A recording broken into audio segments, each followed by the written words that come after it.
বাংলাদেশ নিয়ে Ajit ডোভালের 3 point action প্ল্যানের প্রথম পয়েন্ট, তার বাস্তবায়ন কি শুরু হয়ে গেছে?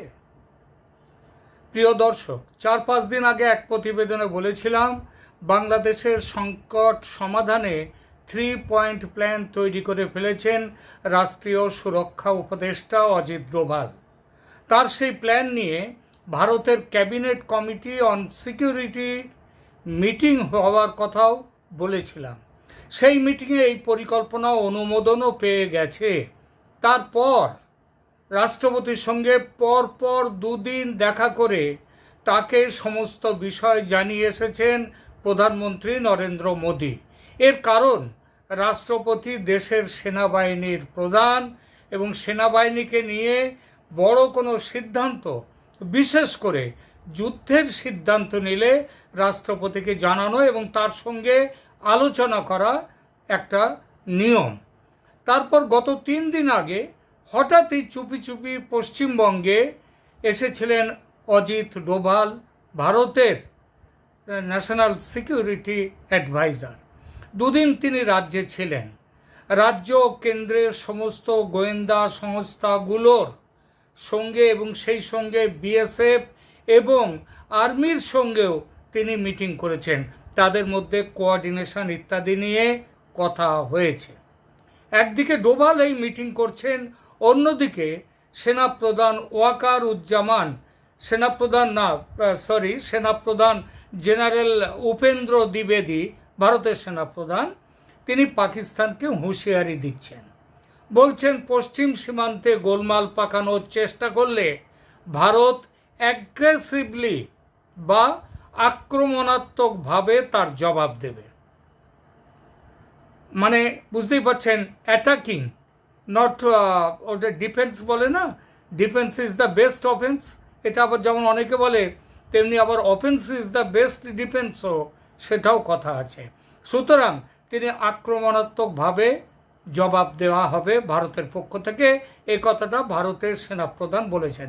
প্রশ্ন, আচ্ছা এই পাকিস্তান তো আজ নয়, সেই বহু বছর জন্মের পর থেকেই তারা সন্ত্রাসবাদী ও নন স্টেট অ্যাক্টর, মানে সন্ত্রাসবাদী যারা তাদের সেনার অংশ নয়, তাদের গোয়েন্দার অংশ নয়, কিন্তু তাদেরকে মানে নন স্টেট অ্যাক্টরদেরকে দিয়ে ভারতের পশ্চিম ও উত্তর পশ্চিম সীমান্তে নানান নাশকতামূলক কাজ করে যাচ্ছে।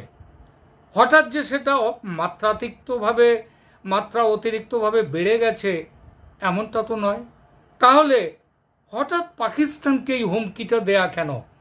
এর কারণ, পাকিস্তান শুধু এখন পশ্চিম ও উত্তর পশ্চিম সীমান্তে নয়, তারা হাজির হয়েছে সেই 1971 সালের পর, তারা হাজির হয়ে গেছে ভারতের পূর্ব সীমান্তেও।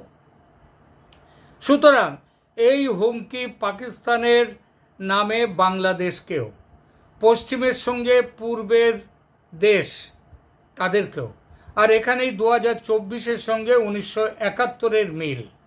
আর এটা মাথায় রাখলে বুঝতে অসুবিধা হয় না অজিত ডোভালের পরিকল্পনায় কি থাকতে পারে এবং কিভাবে কবে নাগাদ সেই পরিকল্পনা বাস্তবায়িত হতে পারে। আমরা সেই বিষয়টা একটু দেখি। এখন ভারতের সেনাপ্রধান বলেছেন আমরা অ্যাগ্রেসিভলি সমস্যার সমাধানে নামতে পারি। 1971-এ ভারতের ভূমিকা যে অ্যাগ্রেসিভ ছিল তা কিন্তু নয়। 7 মাস ধরে মুক্তিযোদ্ধারা নিজেরাই লড়াই করেছিল, ভারত কিন্তু লড়াইয়ের ময়দানে ছিল না। ভারত সাহায্য করেছিল বটে, ভারতের কথায় ইসরায়েলও সাহায্য দিয়েছিল মুক্তিযুদ্ধের সেনাদের। ইসরায়েল সাহায্য দিয়েছিল। কিন্তু ভারত সব সাহায্য করলেও ভারত কিন্তু নিজেরা নামেনি লড়াইতে। সেই নামাটা হয়েছিল March, April, May, June, July, August, September, October, November, 7 মাস পেরিয়ে ডিসেম্বরের 3 তারিখে। তাও কখন নেমেছিল ভারত? আক্রান্ত হওয়ার পর।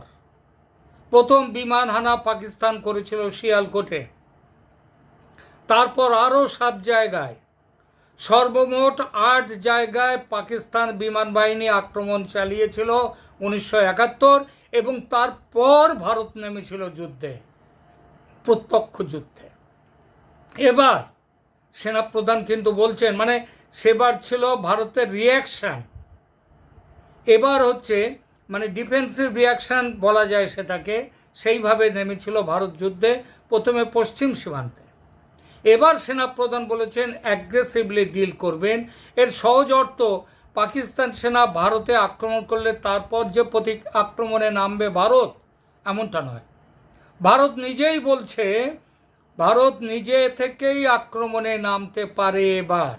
এর কারণ 1971-এ পাকিস্তানের অর্থনীতি যেখানে ছিল আজ তার চেয়ে অনেক খারাপ জায়গায়, আর ভারতের অর্থনীতি এবং ভারতের বিশ্ব রাজনীতি সেদিন যেখানে ছিল আজ তার চেয়ে অনেক ওপরে। সুতরাং যুদ্ধ বাঁধাবার পরিস্থিতিতে পাকিস্তান এখন নেই, কিন্তু ভারত সে কথা বলতে পারে পরিস্থিতি বুঝে। তার উপর পাকিস্তানের সঙ্গে তালিবানের লড়াই, বালুচদের সঙ্গে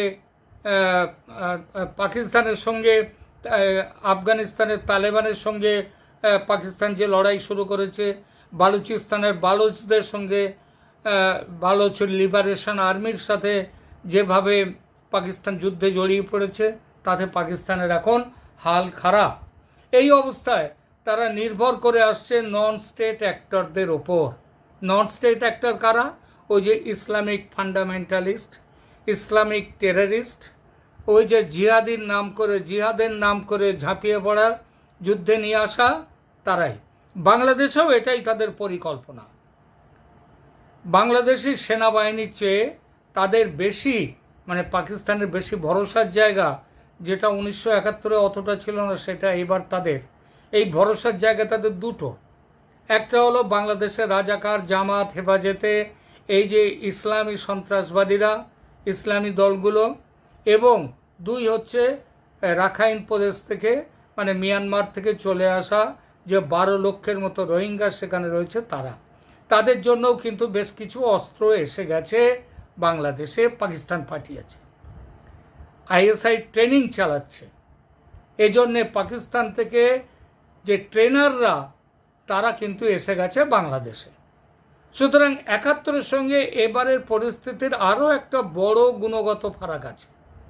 সেবার পূর্ব পাকিস্তান থেকে বিপুল সংখ্যক মানুষ ভারতে চলে আসেন, হিন্দু মুসলিম নির্বিশেষে, হিন্দুদের সংখ্যা যদিও বেশি ছিল, তাদের মধ্যে থেকে মুক্তিবাহিনী তৈরি হয়।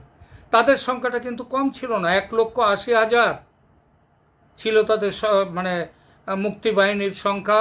এটা মেনে নেওয়া হয়েছে মোটামুটিভাবে, সারা বিশ্বের যারা সমরবিদ তারাও মনে করেছেন। মার্চ থেকে ডিসেম্বরের গোড়া পর্যন্ত এই মুক্তিবাহিনী কিন্তু লড়াই চালিয়েছিল সেবার। ভারত লড়াইতে নামে, আগেই বলেছি, ডিসেম্বরের 3 তারিখে 71-এর।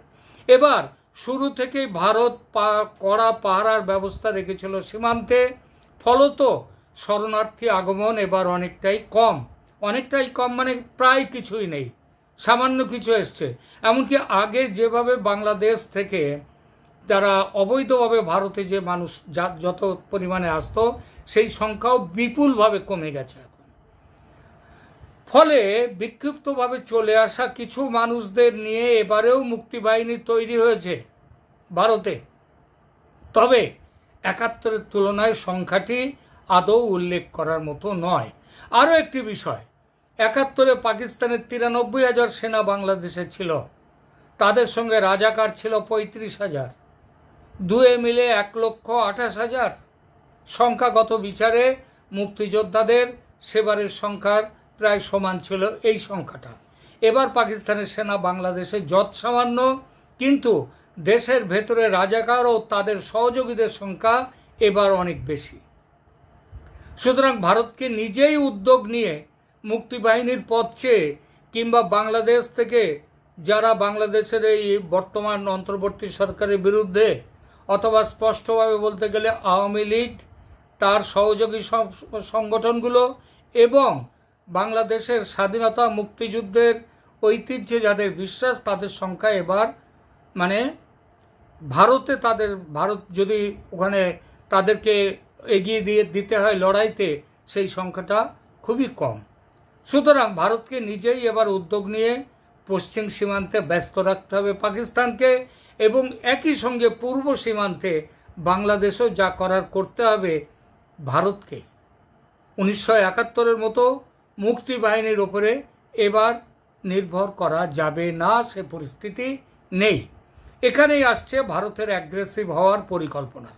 কিন্তু এটা অজিত ডোভালের 3 নম্বর অ্যাকশন প্ল্যান, মানে লড়াইতে নামা। এটা তো 3 নম্বর অ্যাকশন প্ল্যান। তার আগে আরও 2টো পর্যায় আছে, আগেও বলেছি তার কথা, এবারও বলি। প্রথম অ্যাকশন প্ল্যান হলো মোহাম্মদ ইউনূসকে বিদায়ের ব্যবস্থা করা। তার জন্যে এটা হচ্ছে প্ল্যান। তার জন্য কি অ্যাকশান, সেই অ্যাকশান অনেক কিছু আছে, তাকে বলে দেওয়া হয়ে গেছে। আপনি এই সময়ের মধ্যে চলে যান, এইটা ডেডলাইন, এর মধ্যে চলে যান, না চলে গেলে আপনার বিপদ আছে, আপনাকেও আইনের মুখোমুখি হতে হবে, আপনারও বিচার হবে। আপনারা যেভাবে শেখ হাসিনার সময় বাংলাদেশে যত খুন ইত্যাদি হয়েছে সব কিছুর জন্য যদি শেখ হাসিনা দায়ী হন, তাহলে এখন যেসব খুনগুলো হয়েছে আপনার আমলে, তার জন্য আপনাকেও দায়ী হতে হবে। শেখ হাসিনা ভারতে চলে যেতে পেরেছিলেন, আপনি তো চলে যেতে পারবেন না। তাহলে ভারতের কাছে আপনি যাবেন না, ভারত আপনার খুব বন্ধু, যাবেন না ভারতের কাছে। তাহলে পৃথিবীর অন্য দেশ কে নেবে না নেবে জানি না, তাহলে আপনাকে থাকতে হবে বাংলাদেশে এবং বিচারের মুখোমুখি হতে হবে। সেই জন্য অজিত ডোভালের প্ল্যান মাফিক ইউনূসকে সময় দেওয়া হয়েছে মার্চের 1st উইক পর্যন্ত, প্রথম সপ্তাহ পর্যন্ত।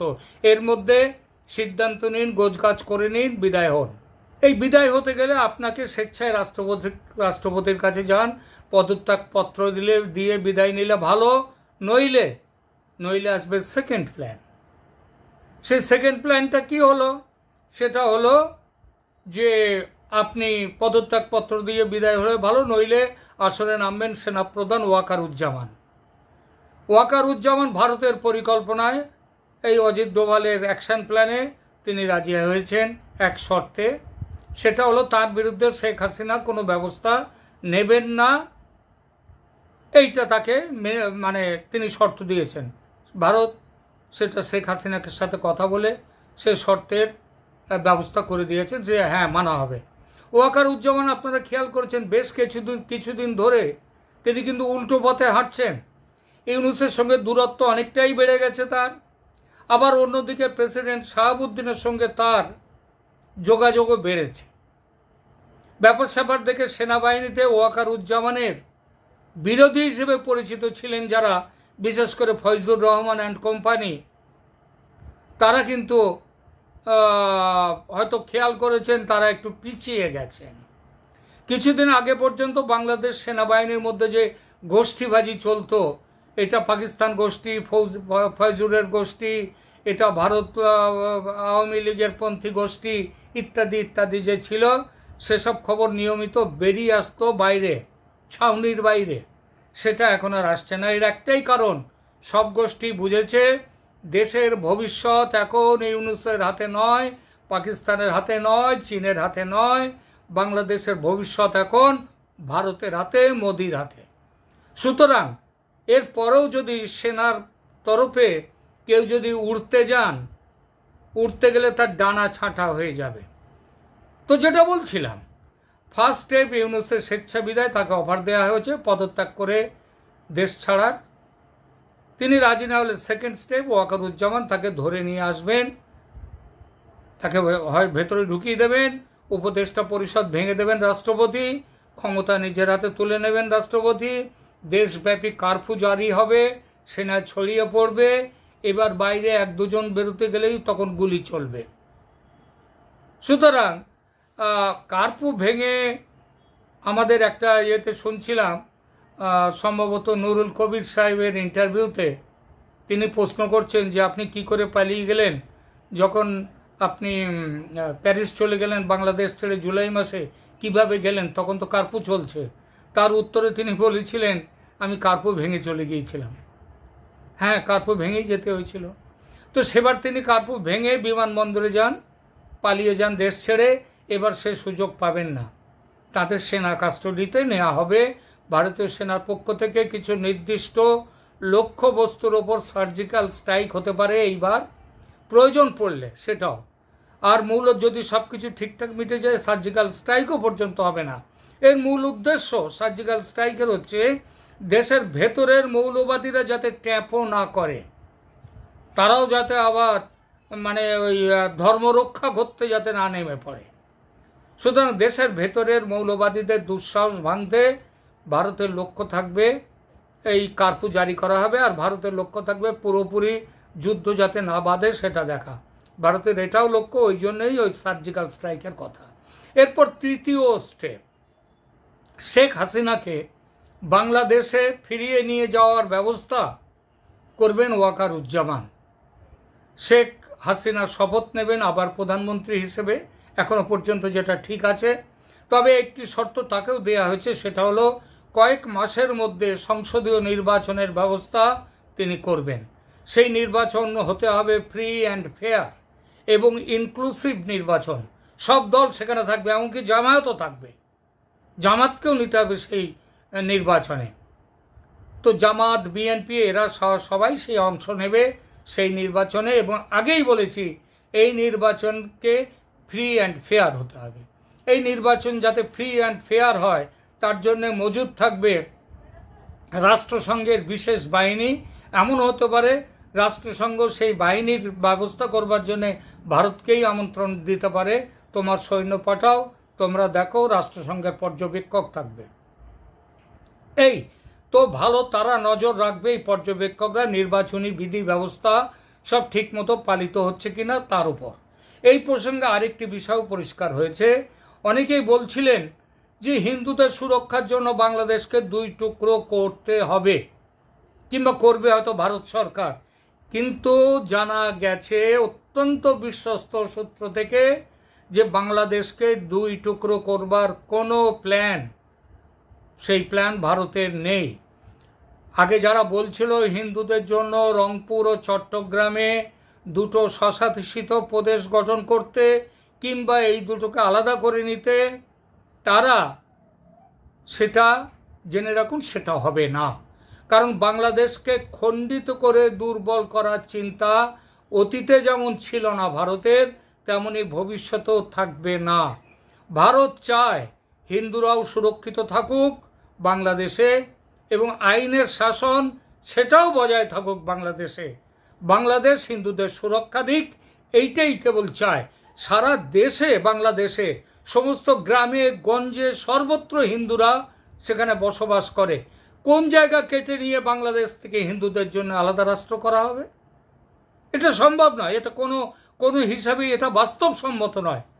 সুতরাং ভারত পরিষ্কারভাবে সিদ্ধান্ত নিয়েছে, ভারতের সরকার, যে বাংলাদেশকে কোনো রকমভাবে টুকরো করা হবে না। তাকে অক্ষত রেখে বলা হবে হিন্দুদেরকে তাদের সুরক্ষার ব্যবস্থা করতে, আইনের শাসন বজায় রাখতে। আর থাকবে কি? সেই আইনের শাসন বজায় থাকুক, আর থাকুক, ভারত চায় বঙ্গবন্ধু মুজিবুর রহমানের দৃঢ় ধর্মনিরপেক্ষতার যে আদর্শ, সেই আদর্শ বেঁচে থাক, সেই আদর্শ আরও বেড়ে উঠুক বাংলাদেশে। বাংলাদেশ বর্তমানে যে ঐতিহ্য বিরোধিতার পথ ধরেছে, যে মুক্তিযুদ্ধ 71-এর মুক্তিযুদ্ধ বিরোধিতার পথ ধরেছে, যে বাঙালি ঐতিহ্য বিরোধিতার পথ ধরেছে, সেই পথ ত্যাগ করে বাংলাদেশ ফিরে আসুক 71-এর চেতনায়। এটাই চাই, এটাই আমরা সবাই চাই, ভারতও চায়। জয় বাংলা, জয় বঙ্গবন্ধু উচ্চারণে আবার ভরে উঠুক আকাশ বাতাস। যে বাংলার মুখ একদিন দেখেছে বিশ্ববাসী, যে বাংলার মুখ দেখেছে কি সুফি, সন্ত, আউল, বাউল, যাদের গানে একসময় বাংলার আকাশ বাতাস ভরে থাকতো, মাঠ ময়দান ভরে থাকতো, নদী নালা ভরে থাকতো, সেই বাংলাদেশ আবার ফিরে আসুক, এইটাই চায় ভারত। যার জন্যে মুজিবুর রহমানের ধানমন্ডির 32 নম্বর বাড়ি ভাঙার পর একটা বাড়ি ভেঙেছে, একটা জাদুঘর ভেঙেছে। তার জন্যে ভারত যে প্রতিবাদ, যে ভাষায় জানিয়েছে ইউনূস সরকারকে, তাতেই বোঝা যায় ভারতের শুধু ইন্দিরা গান্ধীর সময়ের নয়, আজকেও ভারতের সরকারের কাছে, ভারতের মানুষের কাছে বঙ্গবন্ধু মুজিবুর রহমানের চেতনা কতটা উজ্জ্বল, তাকে ভারত কতটা শ্রদ্ধার চোখে দেখে।